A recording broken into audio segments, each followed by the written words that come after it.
Lavish or livish? Live-ish. We're lavish on the lavish. Well, we're exploding into That's right. We're lavish people's on the lavish. consciousnesses and psyches. Thank you. If you're joining us, I know I've been responding to a few of you guys that have been talking to us on Facebook, updating on that. Thank you so much for the kind words over the last month, and hoping to see you guys out there in the comments tonight. Comment away. Let's double check our streams.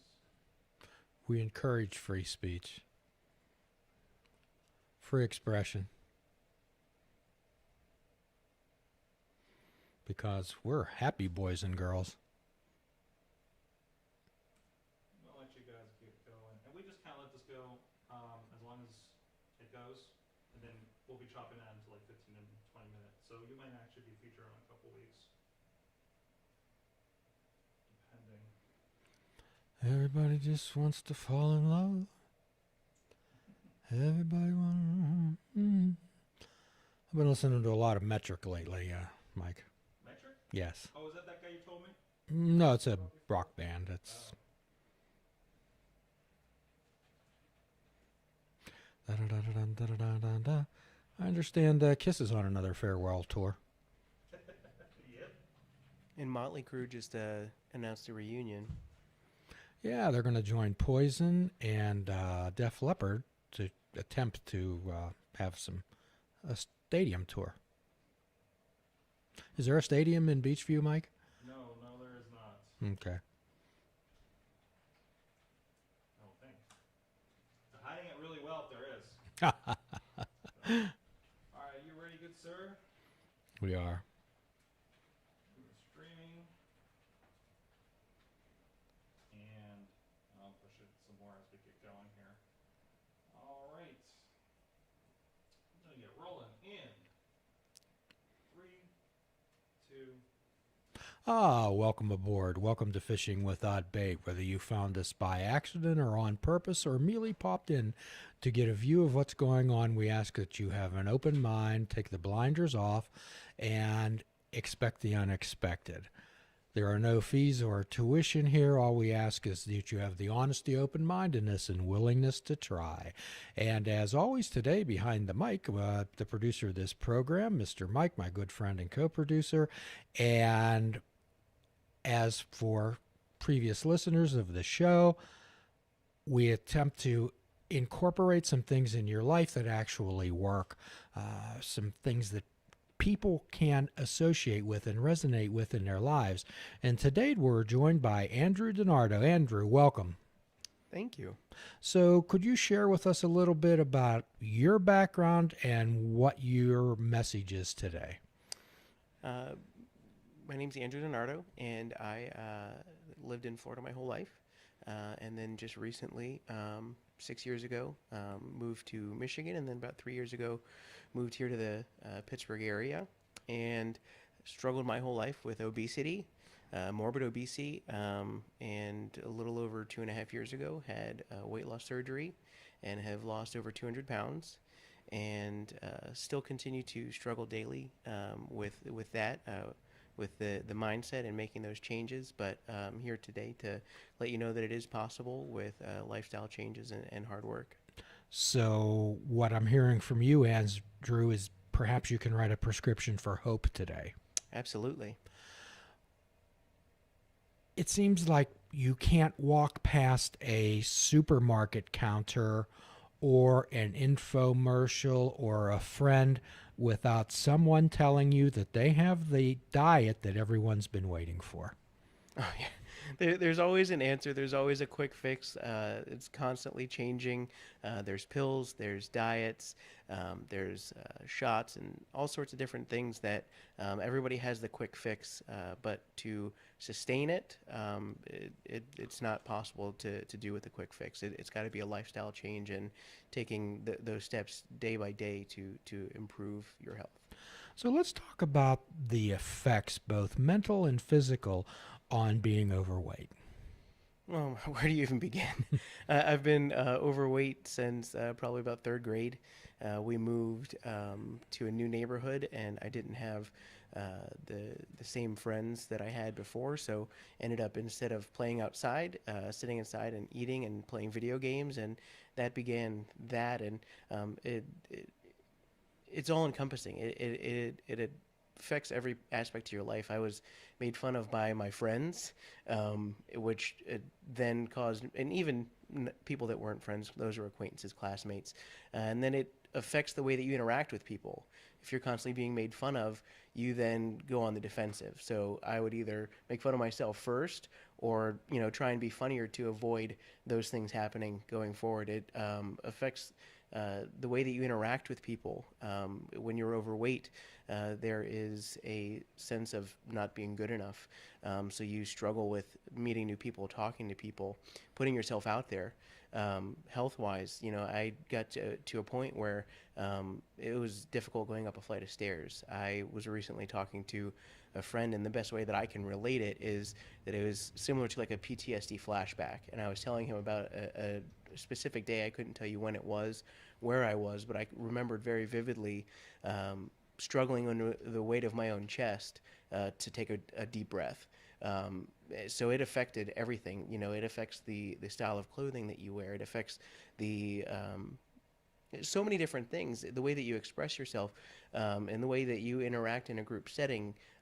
For a long time, I took a passive role in interactions socially, where I would sit back and I would listen more, whereas now I have a little bit more confidence and I'm able to present myself a little bit differently. But it affects everything. It affects the way that people interact with you, the way that people look at you, the way that people talk to you.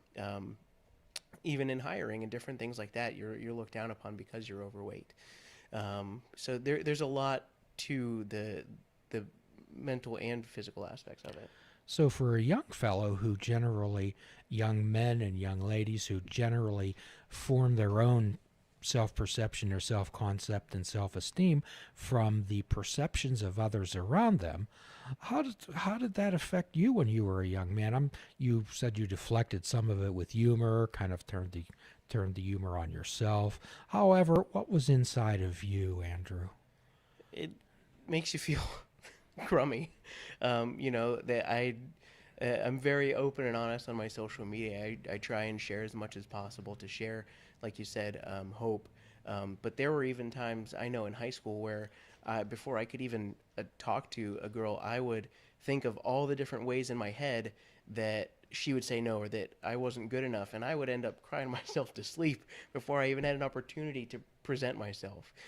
So you think less of yourself because of the way that you're perceived, and coming out of that and growing, even before I had surgery and lost all the weight, you get to a point where you have to not care what other people think or what they say, and that takes a lot of work emotionally, mentally, to get to that point, because we're told for so long that there's a specific image that we're supposed to meet, and you want to impress your peers, you want to be friends with your peers, but sometimes I eventually found a small group of friends in high school, which allowed me to grow within myself and find myself, and find that maybe I didn't fit the same culture as my friends, but there were people that I could relate to that understood my plight, whether it be with weight or just different things where we may not have been the same as other people.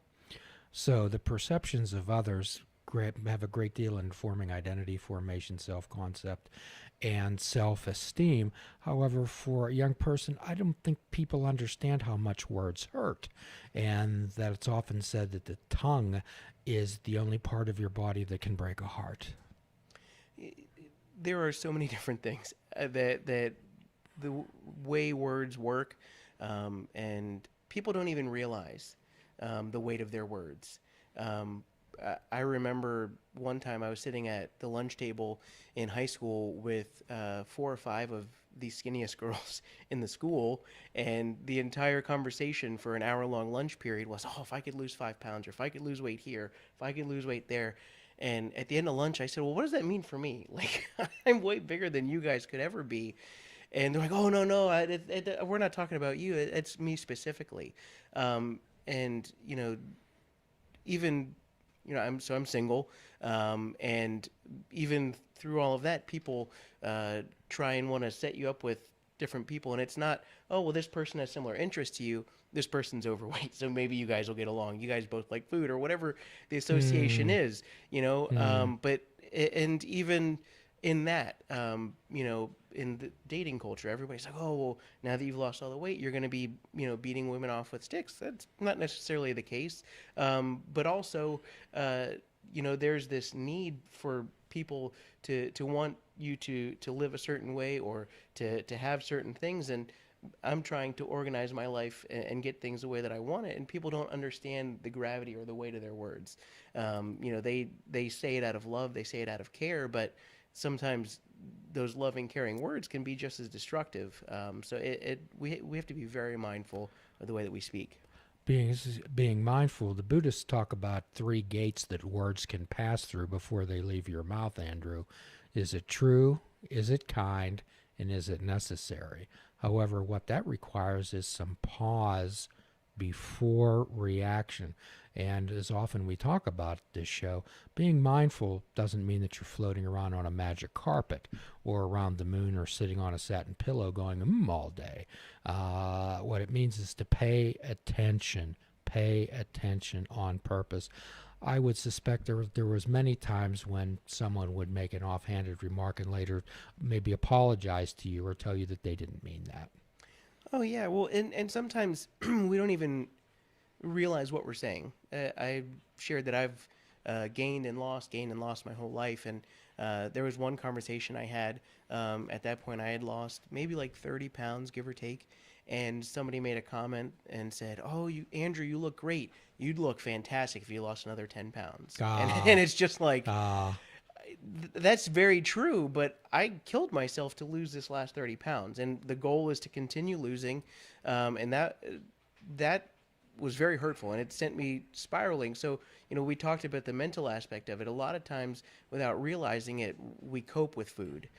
So I would have a bad day at work or wherever, and I'd drive through McDonald's, or I'd get pizza or do whatever. So you're trying to make these changes, and you're successful in it, and then somebody, out of care, out of love, makes a comment and says, "You look great. You'd look even better if you..." Well, I'm not giving up yet. That's a left-handed compliment. Yeah.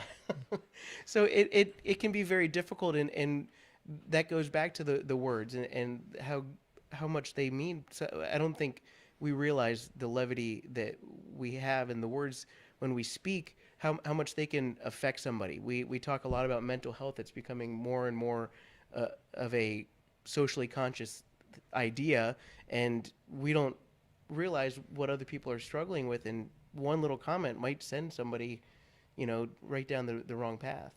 Well, we go back to the children's rhyme that says, "Sticks and stones may break my bones, but words will never hurt me."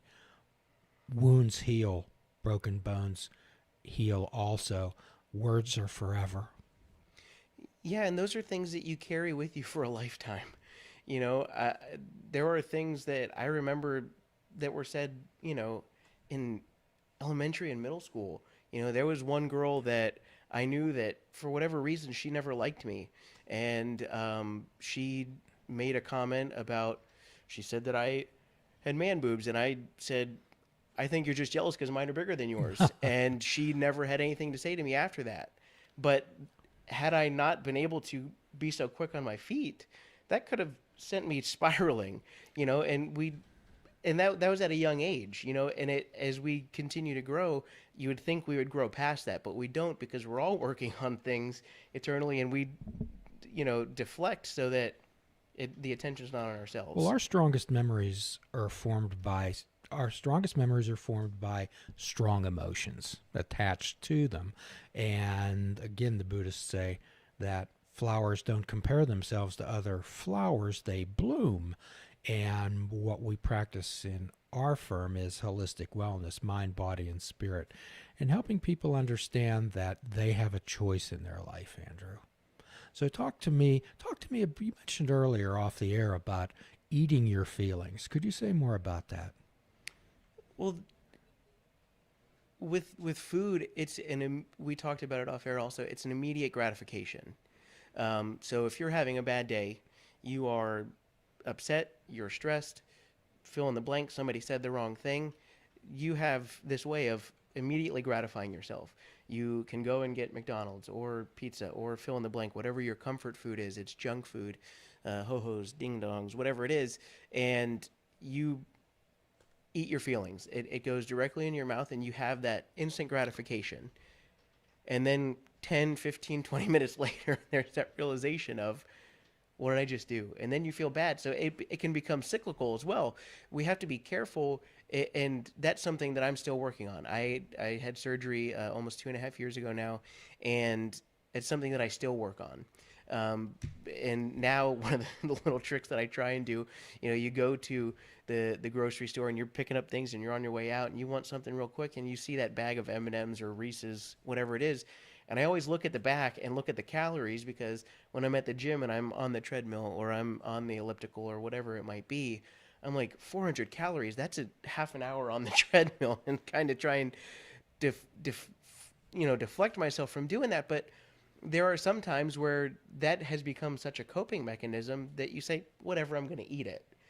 So it gives that instant gratification. You feel better in the moment, and then you have to deal with it. When you talk about that and eating, we talk about as an addiction. And I would believe that most of our listeners out there know that I'm in long-term recovery from drug and alcohol addiction. And in the book, it talks about passing through the well-known stages of a spree, feeling remorseful and guilty afterwards. And at the time, your addictive mind takes over.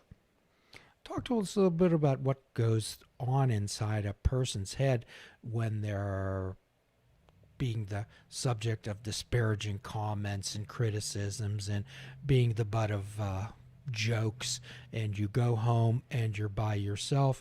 What's the only thing that you can control, Andrew? For me, that's the hard part, because I am by myself. So, there is nobody there to see what I'm eating. There is nobody to pass judgment, unless I, am open and honest and post about it.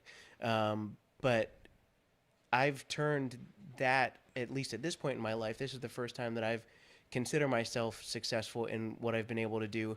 And for the last a little over 2.5 years have been going to the gym, and have turned that into my therapeutic place, into a safe haven, to where I can go and take those feelings and use them towards positivity. So you're choosing to look at this another way rather than stay inside the pit.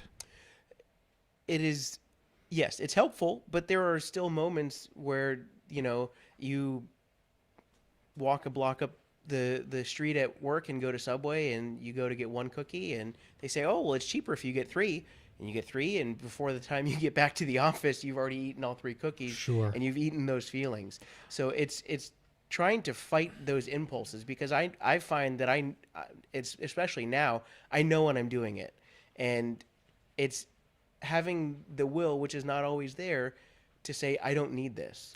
So what you're telling us, and what we try to help people, we deal with acceptance, and acceptance doesn't mean approval. And accepting the fact that we may have an addictive personality as it relates to food.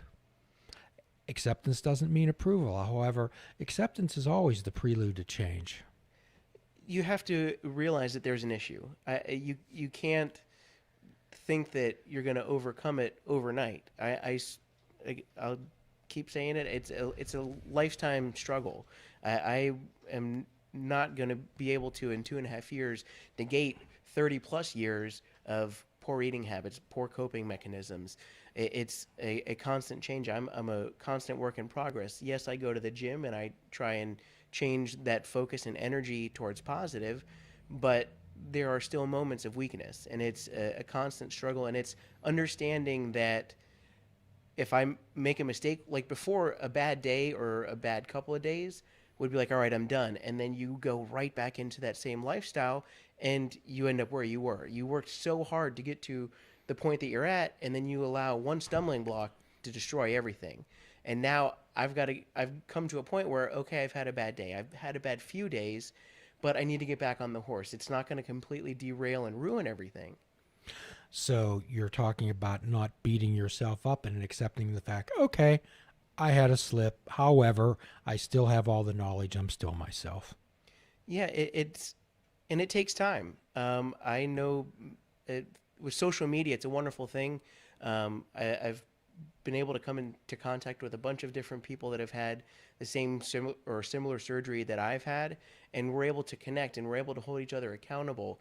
And that's been a huge help, whether it's people that have had weight loss surgery or just friends that I have friends that have lost naturally that hold me accountable. One of the shirts, the shirt that I'm wearing this evening, says "No retreat, no defeat." John Roden is a good friend of mine, and he's been through something similar, and we keep in contact. And I have another friend who's lost weight naturally, and we hold each other accountable because it's hard to do on your own. It's hard to just turn everything around overnight and say, okay, I'm not that person anymore. It's difficult to do this by ourselves. We need help. And also we need to accept help, accept the help of friends. And for fans of this show, we've had John on in the past, John Roden, and if you'd care to go back through the archives, John had a very inspirational message.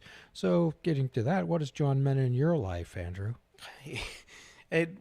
We met through wrestling, and I saw him a few times, and it wasn't until probably the last year and a half or so. We have similar stories. My case of weight loss is a little bit more extreme, but he has a similar mindset that I do. And the no retreat, no defeat is a huge thing. It goes back to what we were discussing and understanding that there will be failures, there will be setbacks, all those things. And to see how hard he works out. There are some days, people say they wish that I had my motivation. Well, I don't want to go to the gym 5 days a week, but I do it anyways. And there are some days where I have absolutely no desire. I'm sitting in the parking lot, and there were days where he was on his second workout. So I'm like, okay, if John can do 2 today, I've got to at least go in once. And that's why it's not just John. I have another friend, Kayla. There are other wrestlers that I've become friends with, and other people that, without them even realizing it, they're a motivation. They are an inspiration, and seeing what other people are going through and what the effort that they're putting in, sometimes it kind of minimalizes the things that we're struggling with and dealing with. It's like, okay, well, if they can do this, I can, continue to do a little bit more. So just as you're doing now, they shared with you what worked in their life. Yes. It's like 12-step recovery. It's based on attraction, not promotion. Most people who have an addictive personality dislike authority. And if I came up to you and says, "Well, Andrew, cut this out, cut this out, cut this out," you walk out of there like a beat dog. And we live in a world we're constantly bombarded with sights, sounds, and images of what we should be. Oh yeah, everybody has a specific image of what they think they should be, what society tells us that we should be, and that's something that we talked off air, having a goal weight. And so I've been overweight my entire life, since third grade on. So for the weight that I'm at now, for somebody that's been this weight their whole life, my body looks completely different. I had to have skin removal to remove a bunch of skin, and even still, I struggle with the way that my body looks. So I might hit a number on the scale, and it's a great victory, but I have to accept the way that I look, and I have to understand that while even technically, based on government standards, I'm still considered obese, I'm in the best shape of my entire life. I have never felt better. I'm able to do things that I couldn't do before, and sometimes we get so caught up in the way that we look that we forget just how blessed we are and the things that we're able to do. I would struggle to tie my shoes. I would struggle to go up a flight of stairs. I would struggle to breathe. All these little rudimentary tasks that we completely take for granted were struggles for me. I remember the first time I went to California and I went to Disney land for the first time with my friends. And it was a few months after I had surgery. Living here in Pennsylvania, even coming to visit growing up, Kennywood was a huge part of our visits. Loved to go on the roller coasters. Well, once I the last few years, I was so big I couldn't go on those rides. And I'll never forget being able to go on roller coasters again. And I remember there was one specific ride that we went on it because the line was shorter than it was supposed to be the rest of the day. And it was even shorter once we got in line. So my friend said, "What do you want to do?" "I want to go on it again." We went on it again, and we're in line, and I started crying. She's like, "Why are you crying? Just a few months ago, I couldn't have done that." So we tend to not appreciate the things that we can do. We are so consumed with the way that we look and how we present ourselves that sometimes we forget our own capabilities. So what you're talking about, we tend to discount the positives and focus on the negatives. All the time. Those are cognitive distortions when we discount the positives. And on this show, we ask people to take another perspective. Andrew, I speak at a lot of rehabs, and sometimes what I'll do is say, addiction's a matter of perspective, and I'll stand in the center and have them stand in front of me and say, pretend I'm a horse, and I'll smile. I'll say, "What do you see now?" And if they're kind, they'll say the smiling face of a horse. And then I'll tell them to walk around behind me, and I'll bend over, and I'll say, "Okay, now what do you see?" "I see a horse's butt." And I say, "No," and then they laugh. But I say, "Now here's the point. Did the horse move?" "No, they moved." Okay? So we can either have a negative view of life and have the lenses in our glasses reversed, or turn around and look at it from another perspective. It's like you walk into a doctor's office, they give you a glowing report, all the blood levels, everything is just right on target or above. And on your way out, the doctor might say, "Oh, by the way, Andrew, you might want to consider dropping 10 pounds. What's the only thing that you would carry with you out of that doctor's That office? 10 pounds. Well, that was the whole, like I said, I've lost weight, gained weight, lost weight, gained weight. And being morbidly obese and being overweight, you go into the doctor's office, and every time, I was pre-hypertensive. I had high blood sugar, all those things. And every time you walk in, one of the first things they tell you is, "Oh, you could stand to lose a few pounds. That would help all this." Well, duh. Like, I'm aware that I need to make those changes, but then they don't offer any help either. So that's quite often, and on this show, we always talk about cliches that people use. Well, when life gives you lemons, make lemonade. However, no one ever gives you the water or the pitcher or the sugar or the lemons or the instructions on how to do it. And as we've often talked about before, a poor therapist, a poor doctor, a poor coach, poor nutritionalist will look at a person's diet or their lifestyle and tell them immediately about things they have to eliminate.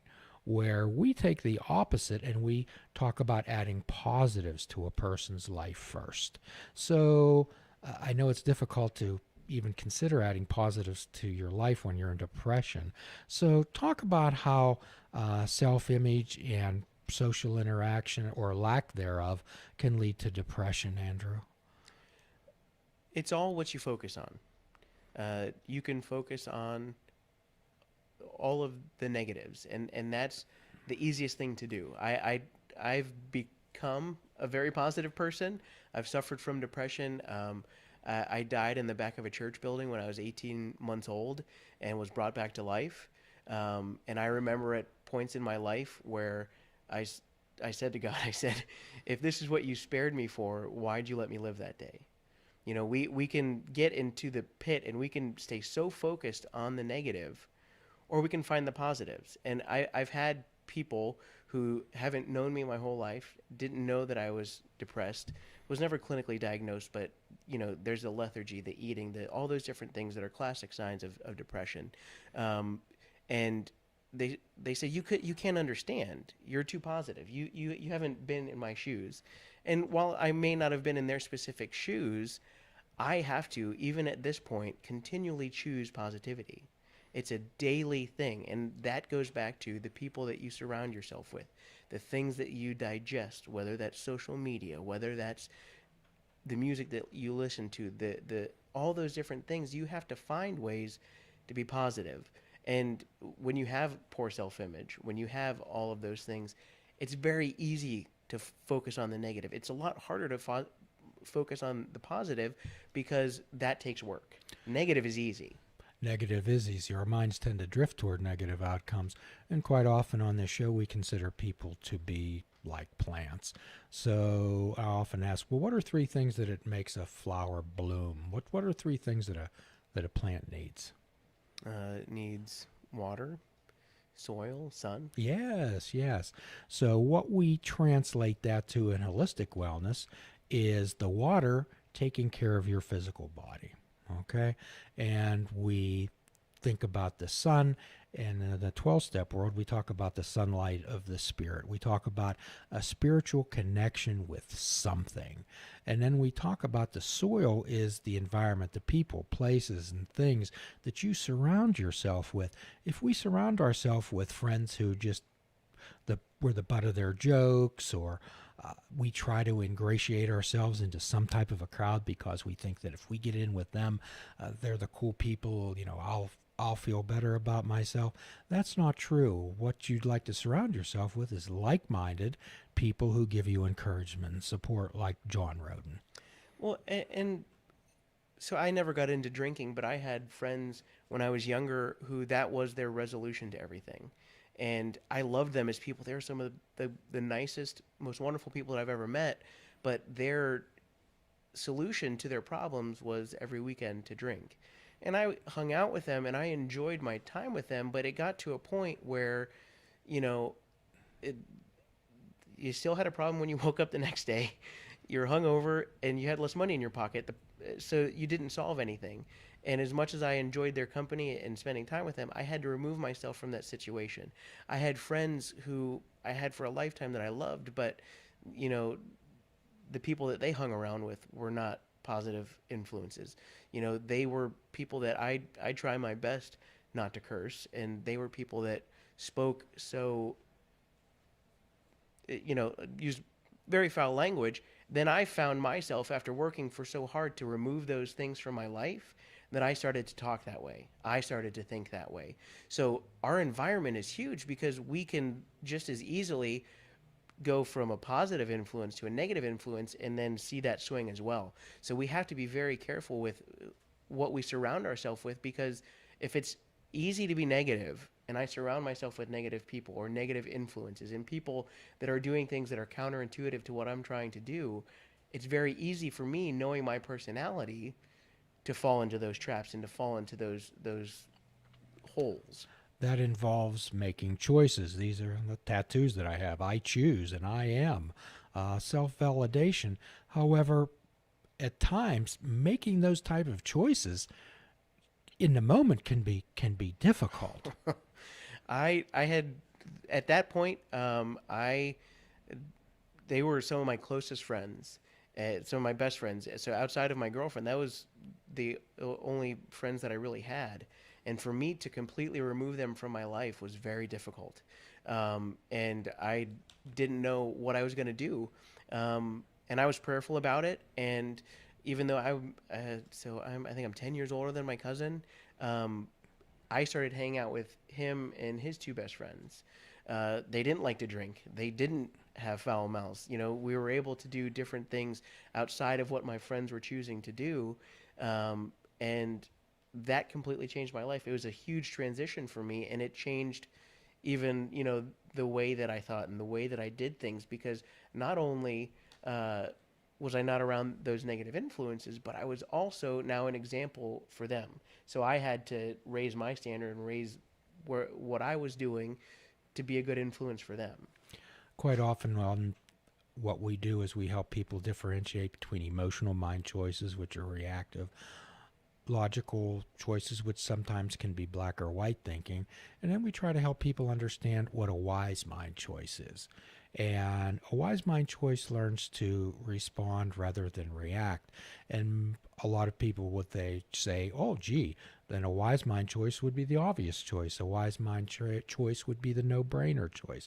And I help them understand that making a wise mind choice can be difficult, and it can be attached to much pain, like separating yourself from those negative influences who happen to be your best friends. Yeah, well, it's even me and my ex-girlfriend, we broke up. It'll be 10 years in January. But even that, because I think towards the end we both wanted to break up, we just didn't want to be the one to do it. Ah, And so that last 6 months, I gained a bunch of weight. We sat around and we were in silence watching TV. We were eating, making poor food choices and doing all those things. And as soon as we broke up and I was able to make some changes in my life, things really turned around. Not to say that she was a bad person or that I was a bad person. I don't think any of us were in the wrong. We just didn't know how to deal with the situation. And it began to affect every aspect of our lives. And so, having the ability to say, this isn't working, even though we dated for almost 5 years, we had a really good run. I had some fantastic moments and memories and things that I would never take back. But sometimes it's saying, okay, as great as this is, it's not working out anymore. well, at times in people's lives, and we've spoken about this on the show, that life is like a huge ocean, and at times those currents flow concurrently, and then without really any animosity or ill will, those currents go in other directions. And at times we can mourn the loss of an individual. However, at times you were together during that particular time, and be grateful for that. We also seem to live in a world, Andrew, that is all about the quick fix. It always used to be about all these stackers. We used to buy them at the gas stations were a big deal for the veterans until the government banned them, or the all these type of diets and lose 30 pounds in 10 days, and unfortunately, Andrew, most of these things are directed toward women. If you look at men's health magazines and women's health magazines, there is 11 and a half times more weight loss advertisements in women's magazines. And as difficult it is for males to deal with being overweight, females are held to a much stricter standard. Absolutely. And I have a lot of friends that have had weight loss surgery or have lost weight naturally and still struggle with the mental aspect of it. They still feel that they're not good enough, or that they need to lose more weight, or that they're not attractive. And so we see a lot of these quick fix things because there is that societal image that we need to meet. And an image and the way that you look is only going to last so long. The way that you live your life, the way that you represent yourself, the type of person you are is going to go a lot longer, but they prey on those people. And there are so many different quick fixes. And I can't say that I've tried any of the quick fixes, but there are so many different things where you see those quick results. You see 30 pounds in a month and you're so excited. But if you don't make a lifestyle change and you don't change the way that you're doing things, you're very easily going to fall back into old patterns and then gain back and gain more. And then you've gone from this place where you felt great, and now you're right back even worse to where you were before, and it's even more destructive. And getting back to the matter of perspectives again, when we're talking about, let's say you weigh 250 pounds and you want to, 200 is your target weight. And at times I try to help people understand that the scale can be their worst enemy. We'll talk about that. So let's say they weigh themselves after 2 weeks and they've lost 8 ounces, half a pound. Okay. Now you can look at that from 2 ways. You can look at that either as a great start, or you can look at it as a failure and ask, well, what time's the Dairy Queen open? Oh my gosh. So I'm still a slave to the scale. I'm trying to break myself of that. But that comes with a lifelong up and down, trying to lose, and gaining and trying to lose. And you think that a number on the scale is going to change everything. And for me, that's been a difficult part of this journey. Even with having surgery, because I can consume less food, I'm going to lose weight. But even with doing cardio, with working out in the gym, there were many times where I would hit plateaus, and it is frustrating. And it is difficult because you're like, I'm doing everything right. I'm working as hard as I possibly can. I'm killing myself in the gym, but the scale's not moving. Oh my goodness, this shirt that was very tight 3 weeks ago all of a sudden fits way looser.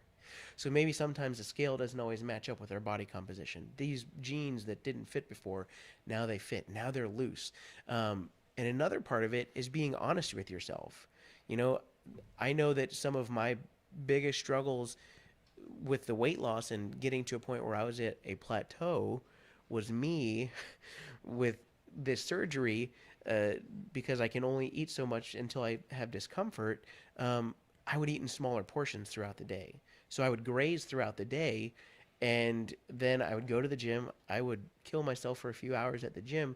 I'd get home and I'd weigh myself in the morning. I was either the same weight, maybe a little bit more, or maybe even just a little bit less. But I was like, what am I doing wrong? And then I had to stop and look and say, okay, yes, I didn't have a big, huge meal, but throughout the day I ate all these things that added up. So the scale's not going to move. And it's then being honest with myself and saying, okay, I need to make changes. And, that breaking that cycle takes time. But it's so easy to get defeated when you're putting in the effort, when you're working. And there are different things that have to happen in our body for us to lose weight.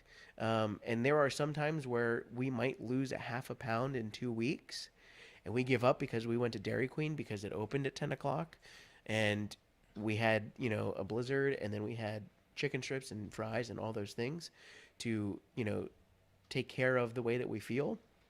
Or we could go for another week, and then all of a sudden, boom, you've lost 5 pounds or 10 pounds. It doesn't always happen overnight. And then when you do hit those plateaus, it's because your body has acclimated itself to what you've been doing. And sometimes you have to change. I've gone through all different forms of cardio. I started with walking, and then I started jogging a little bit, and then did a little bit of running. That's more recent, but I've done biking. I've done the elliptical. I've done the arc trainer. There's a machine called a Zero Runner, which is a cross between a treadmill and an elliptical. I've done swimming. You have to change things up, one, to allow your body to catch up, and also to keep yourself from getting bored, because if you just walked all the time, you're going to lose your mind. So you have to find different ways to overcome that. So you want to shake it up. We want to achieve small achievable goals and reward yourself for that, not by going to the Dairy Queen, but in other ways. And keeping in mind that if the only thing that on our mind is losing weight, you're going to be a really dull person. There's so much more to life. It's just like, if the only thing that you can focus on is not drinking, well, that's a really sad life. There's many more things in life, and what we could do is learn how to refocus. We talked off air also about people who have the genetic propensity to be heavy. Yeah, it's on both sides of my family. There's obesity, and genetics are wonderful for some people. Some people, they're terrible. I have a specific condition, which is specific to overweight Italian men. I had both of those, Italian and overweight, which caused iron deficiency, which was causing me to be tired and stuff like that. So I went to a specialist and did some testing, and he was able to say, yeah, based on your last name, I can tell that you're Italian. So this is, what's caused that. So there are different factors like that. I also said that I was borderline high blood pressure. I was borderline diabetic, and I faced that on both sides of my family. So even if I wasn't overweight, that's something that I had to be mindful of, because I had family genetics that predisposed me to those things. You go to the doctor and they say, do you have a family history of cancer or this or that or the other thing? That's because if you have a family history of it, you're predisposed to it. And if I'm predisposed to being overweight, I need to be mindful of the way that I eat. I need to be mindful, because my genetics, I joke with one of my friends. I say, why can't we have it easy, like the people that can eat whatever they want and not have to work out? I have to work out 5 days a week, to stay where I want to be.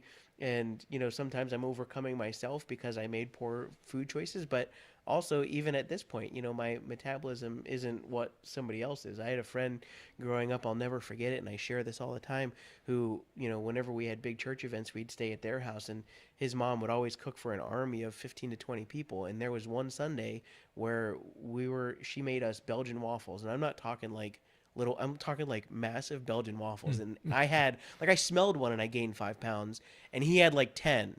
And I'm just like, this isn't fair, but his genetic makeup was different than mine. He also lived a different, and that's another thing that we have to keep in mind. His lifestyle was different than mine. I was sedentary. He was active. He was playing basketball and doing all those things. So, I have a cousin who the change that he made in his life was he started playing basketball. That's all it was. He didn't change the way that he ate. He started playing basketball, and then he lost a bunch of weight. He was being active. I could sit and eat the same diet that he was eating and not be active, and our results are going to be completely different. So what you're saying is that merely because we have a genetic propensity to being overweight, that's not an excuse for staying overweight. No, we all have different behaviors that we're susceptible. We all have different mindsets. We all have different things that, my addictive personality might be food. Somebody else, it might be shopping. There are different things that, and that's where it comes to a point of understanding your triggers. If I know that stress is going to set me off, I've got to be mindful to try and avoid those things that are stressful. Sometimes it's hard, it's work, or it's life, it's monetary, it's whatever it might be, but it's learning how to deal with those triggers as well. So it's to be aware of our addictive mind and aware of our genetic propensity toward this. And then we can begin to make choices. And I think you mentioned something very, very poignant, that going to a physician and getting yourself checked out. Yeah, it's so important to, I would avoid the doctor unless I was sick, because I didn't want to hear that you need to lose some weight. Well, yeah, I needed to lose over 100 pounds. At this point, I've lost over 200 pounds, and I still, could stand a little bit more, but I'm healthy for the first time. But, understanding, I got to a point where I didn't understand that that's what it was, but I was tired all the time. I was getting sleep, but I was always tired. And I worked for a company in South Florida that worked with home sleep testing. And, and so when you're overweight and you have sleep apnea, and if you're pre-diabetic or diabetic, when you have sleep apnea, because of the way that your body reacts and it's oxygen deprived and different things like that, it then sets off all these other things in your body. So you have low blood sugar, and then I was having like a vitamin water in the morning, and I was out. Like I literally fell asleep at my desk at work, and one of my bosses says, "Well, why don't you take a home sleep test?" So they sent me home with a home sleep test, and sure enough, I had sleep apnea, and I justified it because it wasn't like sleep apnea, it was sleep apnea, which is the same thing. It was just wasn't as severe. But then they set me up with a CPAP machine, which totally changed my life, and I wore it all the way up until I had surgery and had lost enough weight to no longer need it. But there are so many different things that we can write off to being whatever, but it could be a much greater issue. If you're hypertensive, if you have blood sugar issues, I mean, it affects every aspect of your life. And if you're not careful, you're cutting years off of your life. So for some people out there, perhaps, oh, gee, well, Andrew did this, I'll just go have gastric bypass surgery. Or perhaps I'll have liposuction. I can just do whatever I want to. If I gain some weight, I'll just go have it done again. That's not the way it works. Could you explain that, Andrew? Absolutely. It keeps coming back to that lifestyle change. My dad had a similar procedure. He had gastric bypass. It's been 16 and a half years now, and I looked into surgery for a number of years. I remember the specific moment, even though I saw what my dad did, it completely changed his life. He became a marathon runner, did half marathons, 5Ks, traveled all over the country, went to San Diego, Washington, D.C., and different places doing races. I saw the changes that it made for him, but I had a friend that was closer to my age who had a similar procedure, and we got together one day at Starbucks and talked for almost an hour and a half, and I decided, this is it. I'm going to have this surgery. Went to the seminar, talked to the surgeon. He said, this is the type of procedure I would suggest for you. Called insurance, and they didn't cover it. So I looked into it for 5 years with different insurances, and they never covered it. And before I could have surgery, I actually had somebody randomly text me and say, you're going to start walking a mile a day, 7 days a week.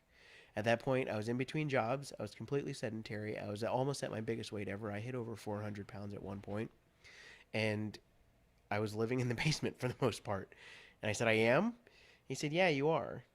And that first mile took close to 2 hours, and I'll never forget it, because there I was. I would get so far, and I was out of breath, and I was sweating, and I had to sit down.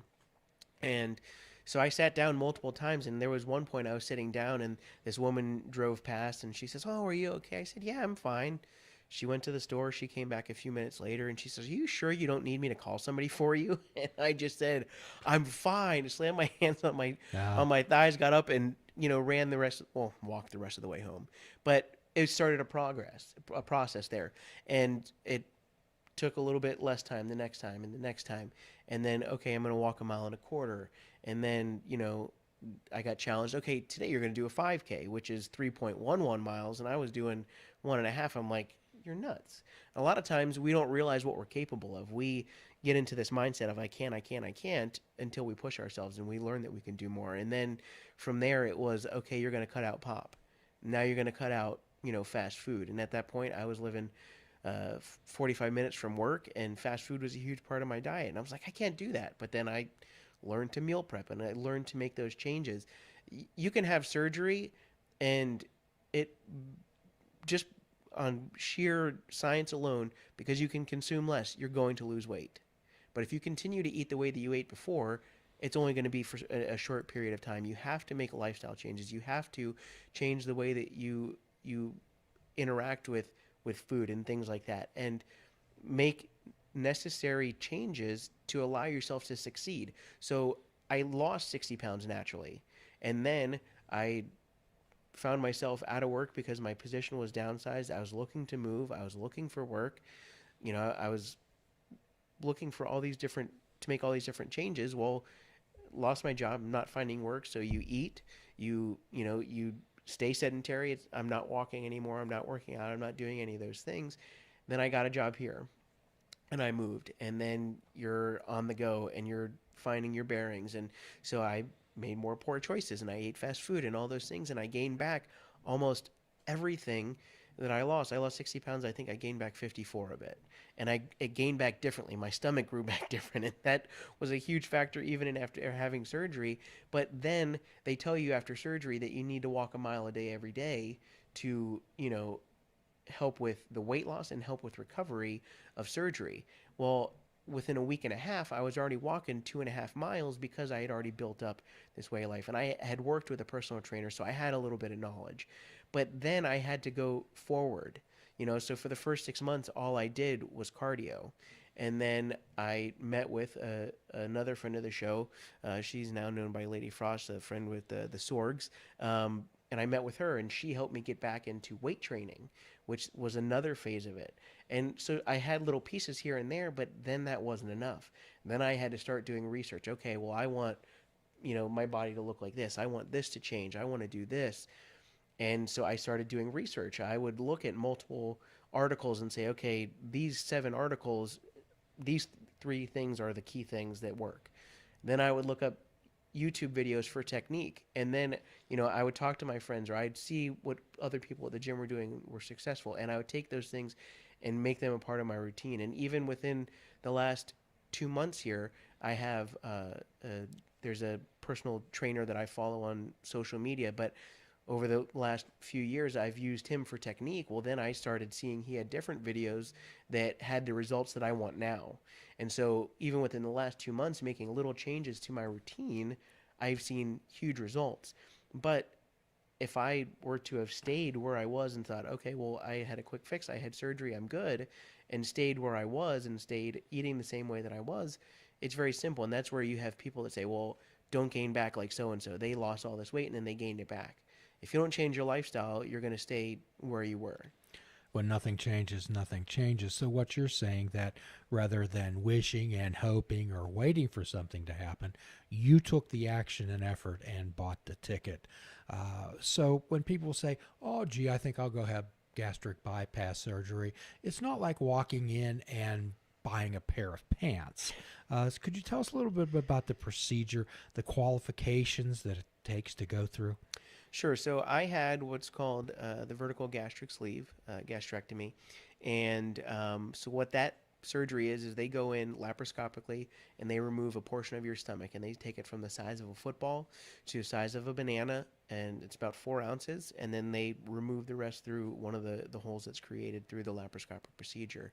But before you can even do that, there are different protocol for insurance purposes, and then even to make sure that you're a candidate. And so I already had sleep apnea, but one of the things that you have to do, because I was sleeping with a CPAP, I didn't need to do it.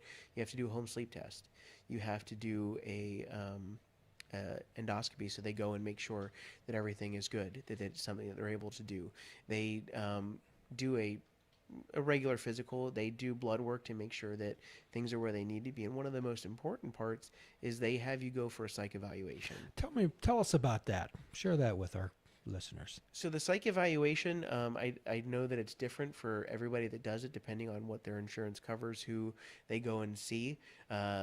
Mine ended up being 2 parts. I had to go 2 days back to back. And the first part, I went and just met with a psychiatrist, and she asked questions. They're gauging to see if you are going to be able to overcome not only the food aspect of it, but if you're mentally prepared to make those changes.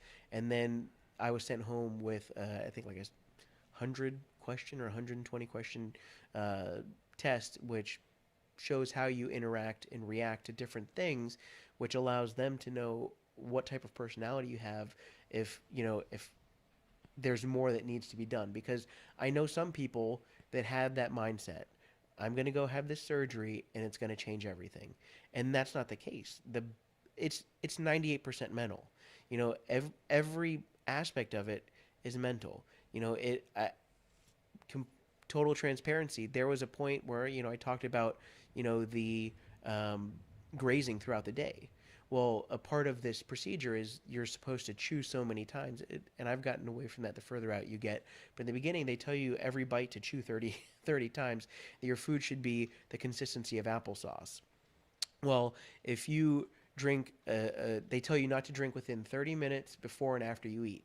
The after portion is so important because if you drink right after you eat, it flushes out your system, so you don't get any of the nutrients, and you just spent all this time chewing. You've got a poor jaw that's painful, and then you've washed all those nutrients out. Well, I got to a point where I said, well, okay, well, I'm going to have a little snack and I'm going to drink and wash it away. You still get the calories, you still get all, but it's understanding and making conscious changes. I had to get away from that and realize. And not only, one, it's painful because your stomach is so small and you're flushing that through, but it was, again, that mental aspect of it. It's what's okay because it doesn't hurt, or it's okay for XYZ, and it's a constant realization that I do have a problem.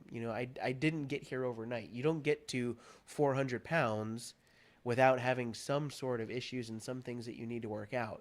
And so it's a constant day by day.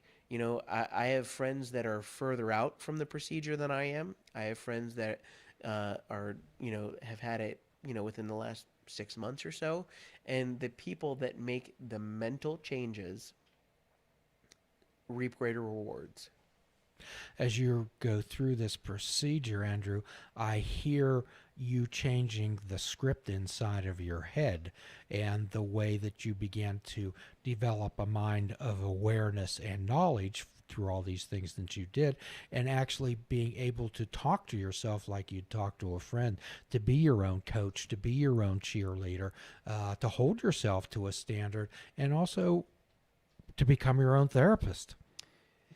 It's hard sometimes to look in the mirror and say, "What are you doing?" And I have friends that hold me accountable, where we're all struggling the same way. When it's one thing to be healthy, it's another thing to have been obese or morbidly obese and to make a conscious decision to become healthy.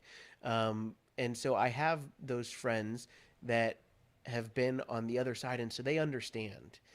So when you struggle with food or when you struggle with whatever it might be, we're right now, there's three of us that are all going through the same thing, so we hold each other accountable. And it might be a message, hey, I'm about to eat this, I'm about to do whatever, or I had a really bad day, I'm going to do better tomorrow. By holding each other accountable, not only do I have to then answer to myself, but then I have to answer to my friends.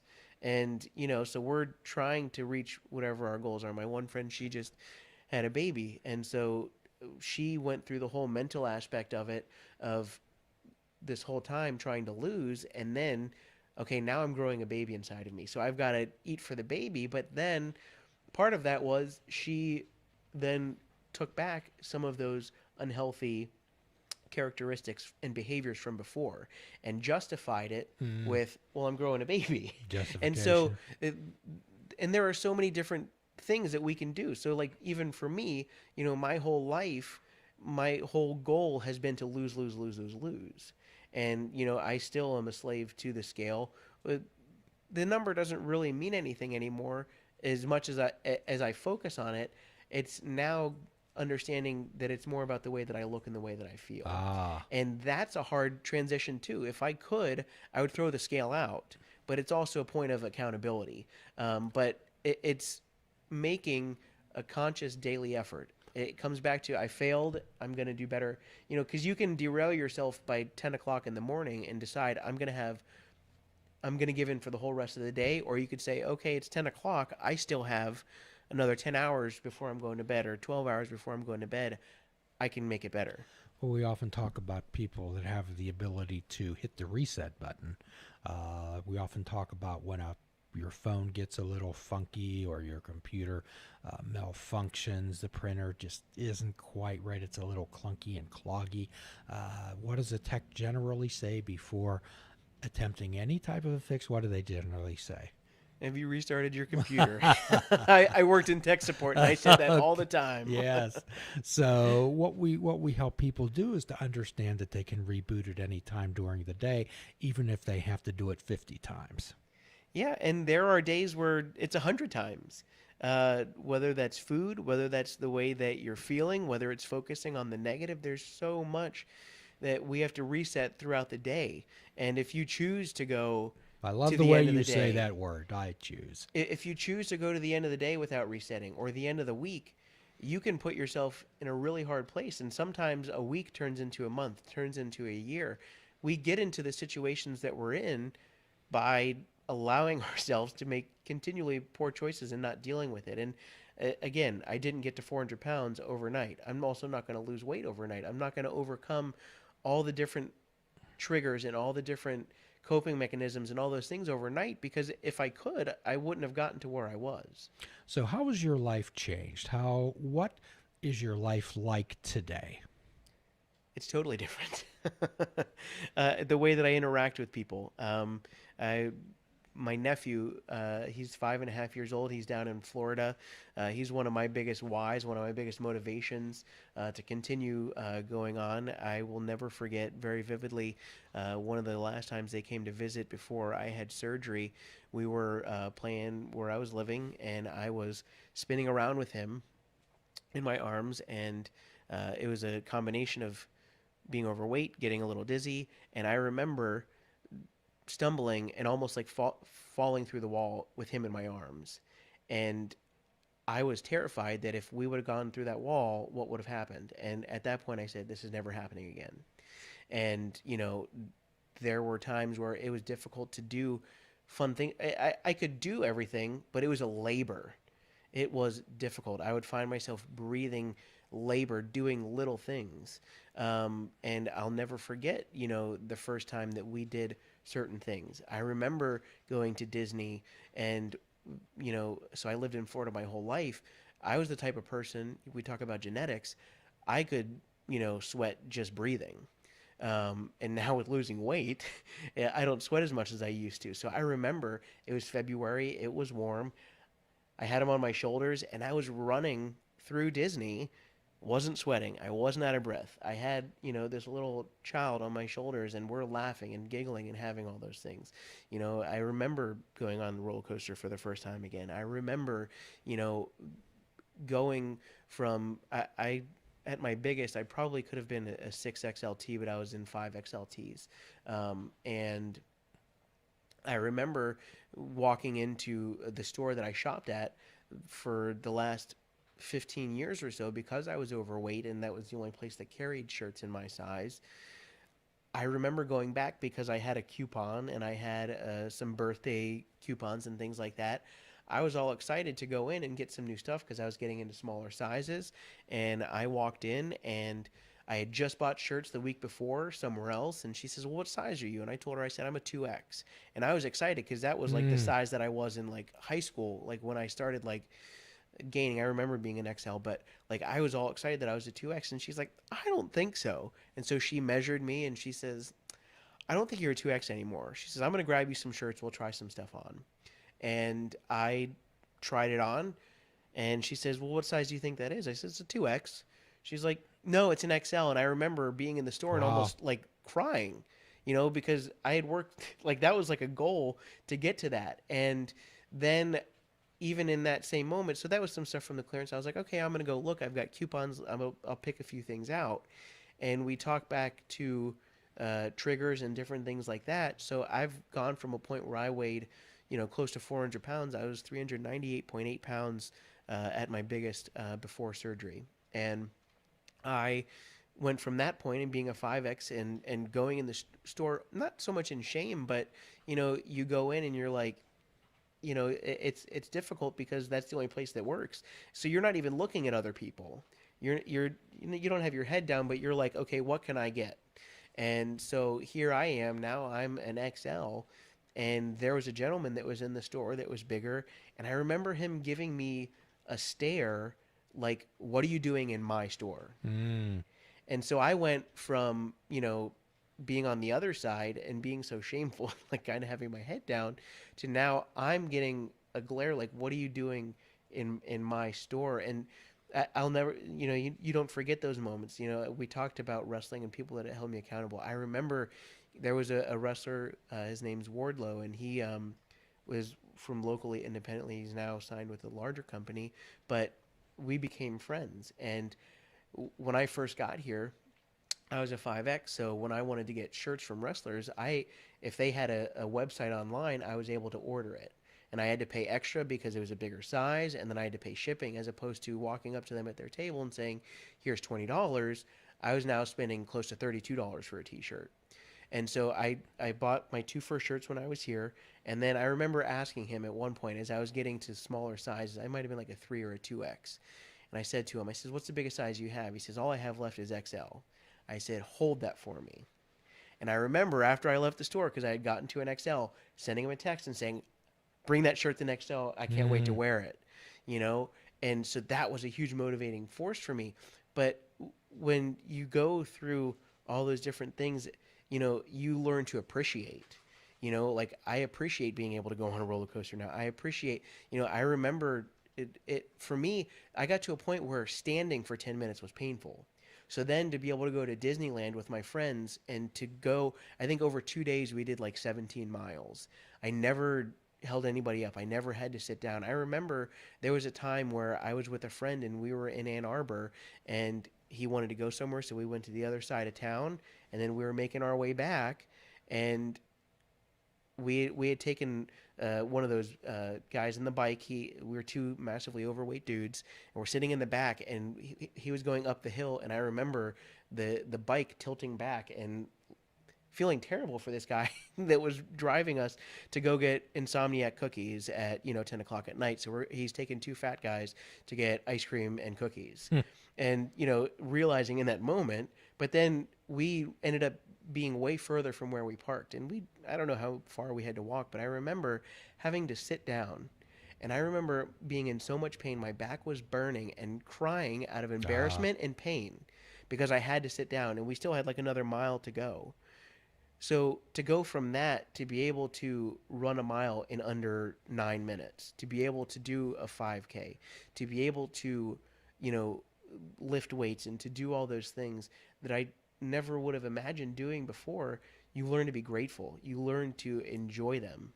Grateful. And again, with any addiction, one of the biggest enemies of recovery is complacency and boredom. However, what you're telling me is that gratitude can be a good force that can oppose complacency and can oppose boredom. What do you say out there? People are listening and says, "Wow, you did it, Andrew.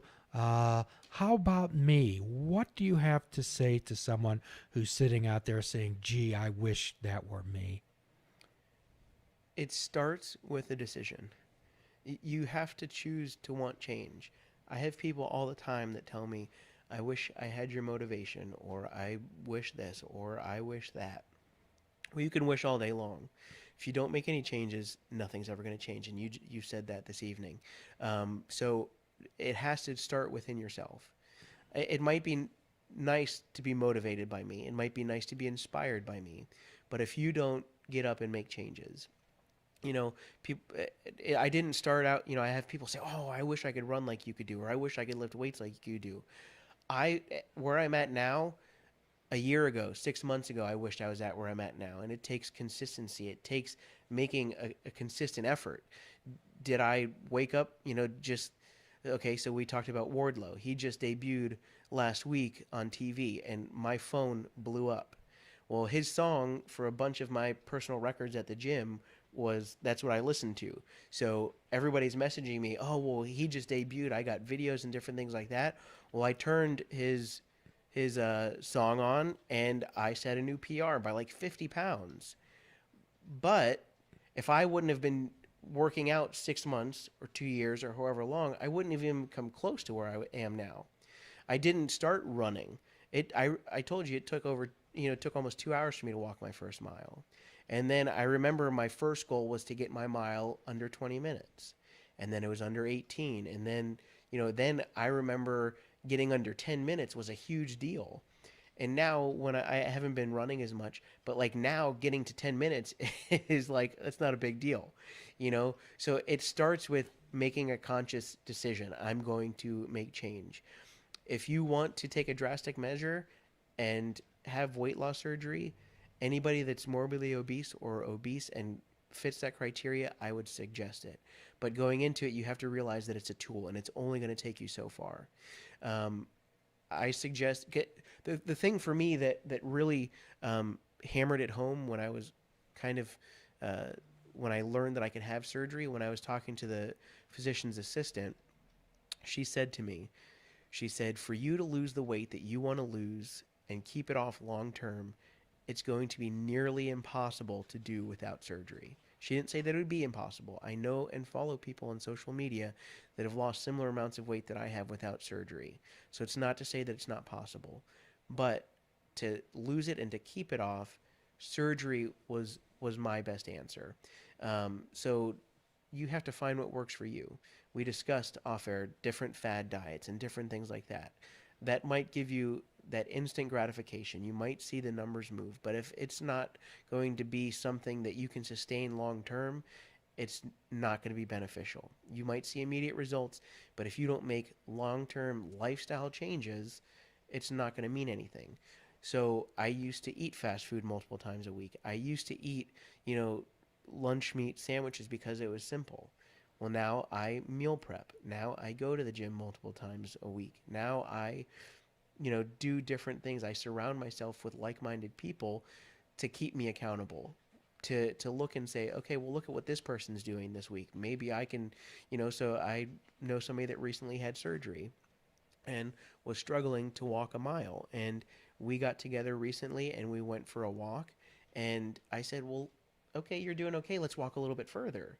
She thought that a mile was a struggle. And then we ended up, I think, doing like a mile and a half that night. And then I just talked to the person that she walks with regularly, and he said, oh, we did 1.8 miles, So we have all these boundaries within our mind. Well, I can't do that. Well, maybe you're not going to start out with, a mile and a half. But if you can do a half a mile, if you can, whatever you can do, and then build on that. I didn't start with, cutting everything out, because when you live a lifestyle that allows you to become morbidly obese, whether that's genetically or, you're making conscious poor decisions every day, which will lead you to that point, you have to take smaller steps to bring yourself out of that. You're not going to instantly cut out pop every day. If you drink 2 liters a day to say, tomorrow I'm not going to drink any, you're in for a rude awakening. If you say, I'm going to completely cut out, fast food or whatever it might be, you're in for a rude awakening. So maybe you scale back to 1 day a week, or 1 can of pop a day, or whatever that might be, and then gradually grow from there. You have to learn what works for you, and you have to know yourself. If I think I couldn't have gone from black to white overnight. I couldn't have just completely changed 0 to 60, because then I would fail. A lot of people go on very restrictive diets and they do lose weight. But with that great restriction, they then, especially if you have an addictive personality and food is a trigger for you or a source of comfort or whatever that might be, if you deprive yourself of the things that you like and enjoy, when you binge, it's going to be bad and you're going to become self-destructive. So a lot of people are like, well, I'm going to do this diet. That's fine. You can, and I hate the word diet. It's got to be a lifestyle change. So within that, because the times that I did it before I had surgery, I would eat the same way, but instead of, multiple slices of pizza, I would have 1. Or if I was having, whatever it might be, I would have smaller portions. And it's learning to make those changes to when you get to a point of, I'm really going to do this, it's sustainable. You've created a lifestyle so that when you do have a bad day or a bad week, that you can get back on the horse and continue to move forward. Andrew, you're well-spoken and you're certainly delightful, and I believe that you've opened up a room of hope for individuals out there, and I really like the way that you didn't lecture, or you didn't say you must do this or you must do that. You gave people possibilities and explore possibilities to turn certainties into possibilities. And we hope that at some time in the future we can continue to track your life and your progress. And we always like to have people back on the shows to have a little reunion. And as always, Andrew, at the end of every show, we offer a free prescription, which would be fruits, nuts, and vegetables, and unplug your television, and perhaps take up fishing. And for a truly mindful experience, we suggest that you fish without bait, without definitive expectations. And as always, do a kindness for yourself, do a kindness for another. Forgive yourself and forgive another. Until all are free, none are free. Namaste. Excellent. And we've had plenty of feedback during the show. If you'd like to hear some of it too, Andrew. Of course, I think John Rowan's been out there the entire time. He says, seen a few comments from him.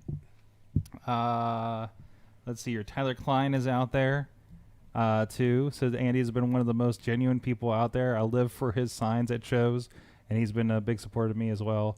This guy's so awesome. Pittsburgh sign guy, General Juggernaut, and I think like half of Pittsburgh Indie Wrestling has showed up in the chat room. I've seen names all night, so it's been fantastic. So say hi to those guys out there. Hi, so. Indie wrestling scene. Pittsburgh's on fire. Excellent. Thank you so much. It's been a pleasure to have you on the show and finally get you guys connected. So, all right, and we'll let you guys go, and we will be streaming on this feed on Wednesday night as well. So